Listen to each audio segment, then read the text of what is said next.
Y'all been following this page long enough to know that I do sew-ins. And what's crazy is probably in the last 10 years, I got known for silk pressing, but the people who ride for me back from my hometown know I was the queen of sew-ins. I can get you a sew-in done in and out in 2 hours. Now, yes, things have changed. I've probably slowed down a little bit. And just in general, the sew-in situation is more intense. I'm not in a rush anymore. Me and my clients, we be chilling, we be vibing. So it's not like that anymore. However, I've been doing sew-ins for a while. When I did my first sew-in, I charged somebody $80. Now that was almost 23 years ago, but you get my point. And now my sew-ins start anywhere at 325. And yes, somebody might say, dang, it took you 20 years to jump that high. And I'm gonna say yes, because things are totally different.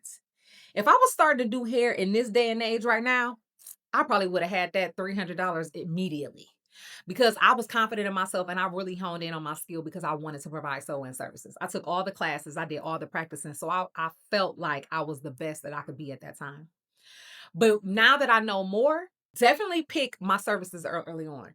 When I first began, yes, I did all services. I used to do relaxers, I used to do pixie cuts, I used to do color, I was doing quick weaves and all the things, but eventually that got old and it just burned me out. And then in 2021, fast forward, of course, a lot of things happened before then, but I'm just fast forwarding to keep this story short.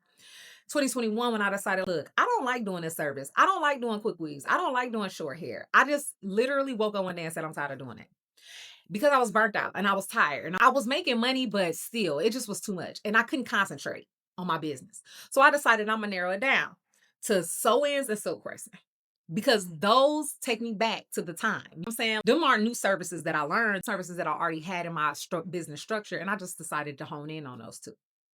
Now, as a sidebar, I do offer relaxer and I do keratin treatments and those things, but it's like everything piggybacks off of one another. And that's the goal. So it keeps me from being burnt out and it keeps me being able to price my service collectively so I can maximize my spend per client. You understand?